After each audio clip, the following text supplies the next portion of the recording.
Olá, bem-vindo ao Euronews Noite. Vamos conhecer os títulos que marcam a atualidade desta sexta-feira.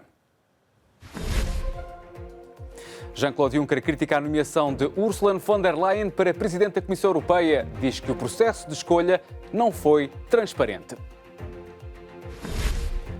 O Irão exige que o Reino Unido liberte o petroleiro apreendido ao largo de Gibraltar. Teherão fala em ato de pirataria. Gregos escolhem este domingo o próximo governo do país. A oposição liderada por Kyriakos Mitsotakis lidera as sondagens. Estados Unidos e Holanda jogam este domingo a final do Mundial de Futebol Feminino. O sucesso da prova deste ano leva a FIFA a pensar alargar o número de equipas da próxima edição. Fui o primeiro e último Spitzenkandidat. Foi assim que Jean-Claude Juncker comentou o processo de escolha dos nomes para liderar as principais instituições europeias, que ignorou por completo os cabeça de lista das famílias políticas. O ainda Presidente da Comissão lamentou por isso que o processo que levou à sua nomeação em 2014 não tenha feito escola em Bruxelas.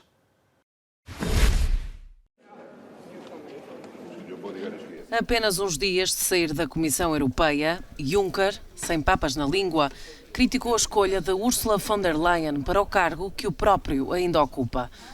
Para o atual Presidente da Comissão Europeia, a nomeação da Ministra da Defesa da Alemanha para Presidente da Comissão não foi transparente, ao contrário da dele. Yes, the process was not very transparent. Sim, o processo não foi muito transparente, mas o processo que levou à minha nomeação em 2014 foi muito transparente porque tínhamos candidatos. Todos sabiam o que aconteceria se aquele partido ou um outro fossem os mais fortes do Parlamento.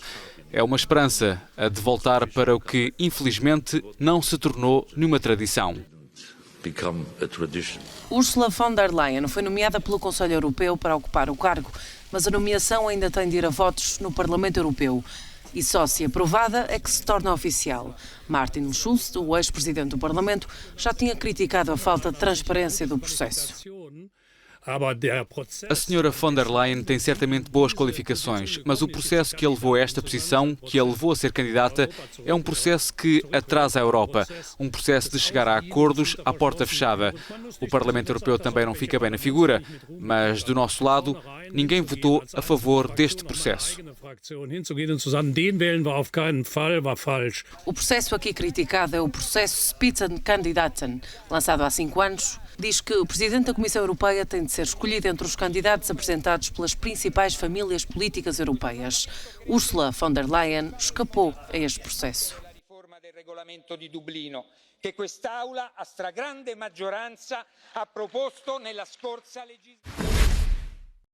Entre estas nomeações está a de Christine Lagarde para a presidência do Banco Central Europeu. Nos últimos anos, a advogada francesa liderou o Fundo Monetário Internacional e já há vários candidatos para lhe suceder no FMI. A nomeação de Christine Lagarde para presidente do Banco Central Europeu abre uma corrida pela liderança do Fundo Monetário Internacional. De acordo com os requisitos oficiais, o sucessor ou a sucessora de Lagarde terá de ter um historial significativo na elaboração de políticas económicas a um nível sénior. O FMI tem sido tradicionalmente liderado por um europeu, enquanto o Banco Mundial tem sido dirigido por um norte-americano. 5 dos 11 líderes do Fundo Monetário Internacional foram cidadãos franceses, incluindo os últimos 2. Isto pode eventualmente reduzir as hipóteses de Benoît Cœuré, Bruno Le Maire ou Pierre Moscovici. Ora, vejamos alguns dos potenciais candidatos à liderança do FMI. O britânico Mark Carney, nascido no Canadá e detentor de um passaporte irlandês, é apontado como um dos candidatos mais fortes. O seu mandato como governador do Banco de Inglaterra acaba em janeiro do próximo ano. É bem visto pelos ministros das Finanças e pelos governadores dos bancos centrais. Outro dos nomes apontados é George Osborne, ex-ministro das Finanças do Reino Unido. Terá dito aos seus amigos que está a ponderar esta possibilidade, mas a reputação de ser um dos arquitetos da austeridade no Reino Unido e o seu historial no Brexit podem ser obstáculos. Os europeus do leste ficaram de fora dos principais cargos da União Europeia, daí que Kristalina Georgieva possa ser candidata. Seria a segunda mulher a liderar o FMI. A búlgara tem um longo currículo em posições-chave da Comissão Europeia e das Nações Unidas. Atualmente é a diretora executiva do Banco Mundial. Outro possível candidato europeu é Mário Draghi, presidente cessante do Banco Central Europeu.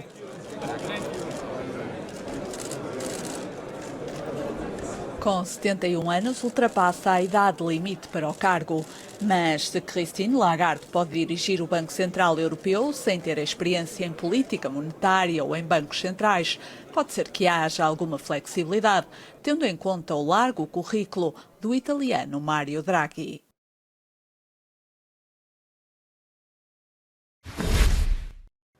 Olho por olho, dente por dente. A linha dura do regime iraniano quer que Teherão responda a Londres na mesma moeda se o Reino Unido não libertar o petroleiro que apreendeu na quinta-feira ao largo de Gibraltar.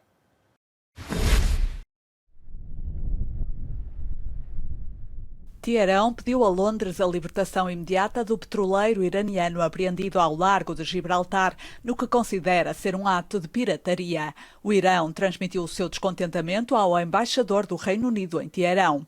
O antigo chefe da Guarda Revolucionária do Irão escreveu no Twitter que o país deve responder na mesma moeda, que se o Reino Unido não libertar o petroleiro iraniano, as entidades responsáveis devem responder e apreender um petroleiro britânico.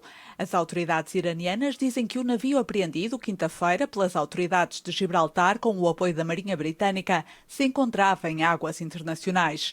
A operação decorreu em águas reclamadas pelo Reino Unido, mas reivindicadas pelo Estado espanhol.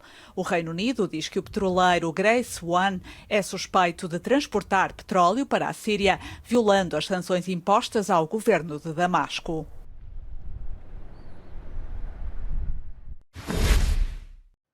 Os gregos escolhem este domingo o próximo governo do país. De acordo com as últimas sondagens, Alexis Tsipras deixará de ser primeiro-ministro e a nova democracia, liderada por Kyriakos Mitsotakis, deverá vencer as eleições. O líder da oposição grega, Kyriakos Mitsotakis, terminou a campanha eleitoral esta sexta-feira com um comício na capital, Atenas. Mitsotakis, secretário-geral da Nova Democracia, formação que encabeça as sondagens, afirmou que o objetivo seria obter a maioria no Parlamento nas eleições de domingo. Apesar da vaga de calor em Atenas, os apoiantes da Nova Democracia vieram apoiar o comício de Kyriakos Mitsotakis. Existe muita excitação, muita paixão e vontade de vencer entre os apoiantes da Nova Democracia. O renascimento da Grécia só acontecerá com um governo forte, apoiado por uma grande maioria de pessoas, para assim tomarmos as decisões corretas e obter resultados rápidos, mas também para falarmos com os nossos parceiros com o mandato de todo o país. É este mandato que vos peço, este domingo.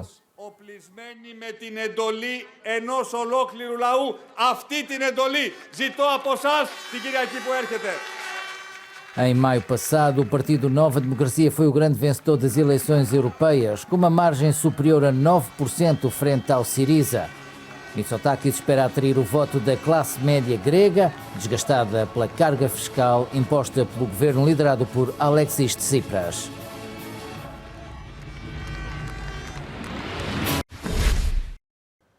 O número tem vindo a diminuir, mas ainda assim, só este ano já morreram cerca de 600 pessoas no Mediterrâneo quando tentavam chegar à Europa.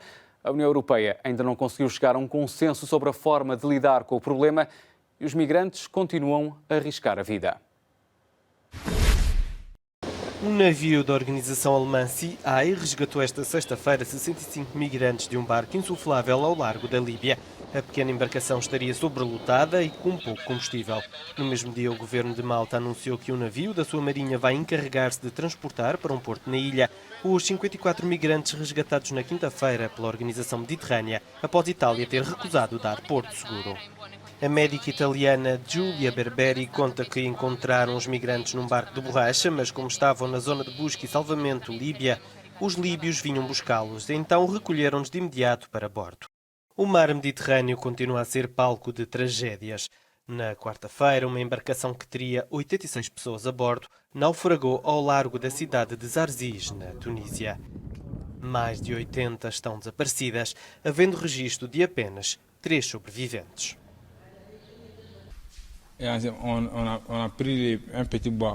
Um deles, proveniente do Mali, contou que sobreviveram porque conseguiram estar 2 dias agarrados a um pedaço de madeira. Segundo números da Organização Internacional para as Migrações, desde o início do ano morreram cerca de 600 migrantes a tentar chegar à Europa. Reformar a União Europeia e continuar o processo de alargamento não são coisas contraditórias. Foi o que defendeu hoje Angela Merkel no encerramento da Cimeira dos Balcãs que decorreu na Polónia. A chanceler alemã contraria assim o presidente francês, Emmanuel Macron, que defende que a União Europeia não deve acolher mais Estados-membros até resolver os problemas internos. Angela Merkel assegurou que a reforma da União Europeia não vai bloquear o alargamento aos países dos Balcãs. A garantia da chanceler alemã surgiu no encerramento da Conferência de Chefes de Governo de vários países europeus e balcânicos em Poznan, na Polónia. Merkel parece assim contrariar a posição de França, que defende que o bloco não deve aceitar mais membros até resolver os problemas internos. A chanceler afirmou que concorda com o presidente Emmanuel Macron e não vê o trabalho para melhorar os mecanismos europeus como um abandono das negociações de adesão. Para Merkel, isso não é contraditório. O país anfitrião defendeu o alargamento da União Europeia. O primeiro-ministro polaco Mateusz Morawiecki disse estar convicto de que esta integração será concluída com pleno êxito muito em breve e que estes países serão bem acolhidos no seio da União Europeia.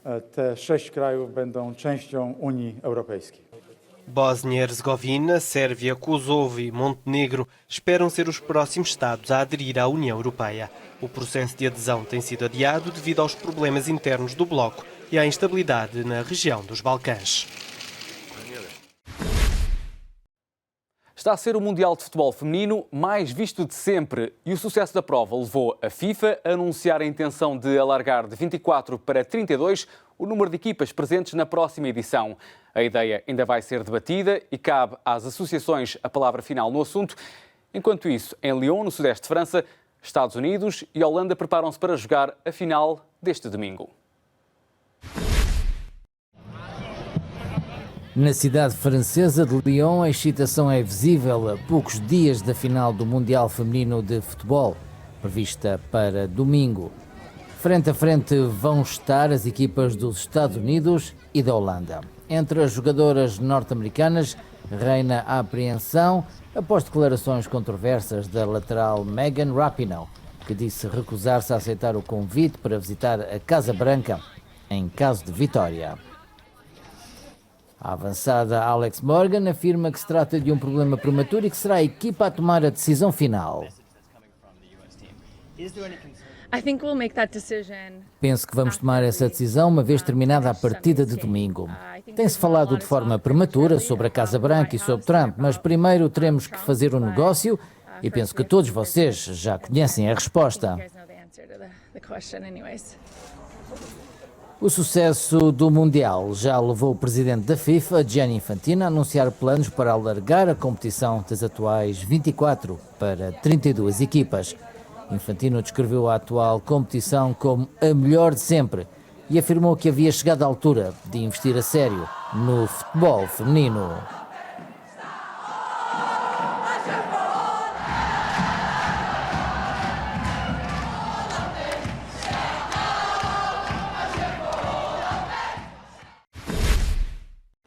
O primeiro filme foi um sucesso e chegou mesmo a ser nomeado para o Oscar de melhor animação. Agora, a ovelha Choné está de volta com música de cantores conhecidos e vida extraterrestre.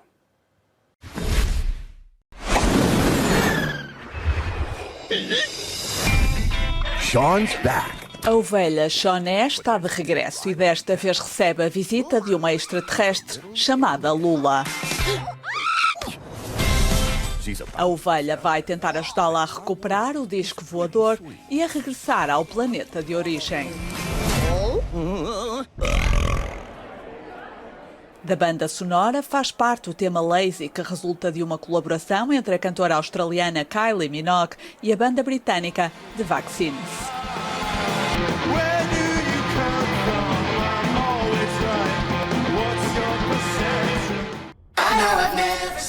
A sequela do filme da ovelha Choné, que ainda não tem nome em português, tem estreia marcada em Portugal para 12 de dezembro.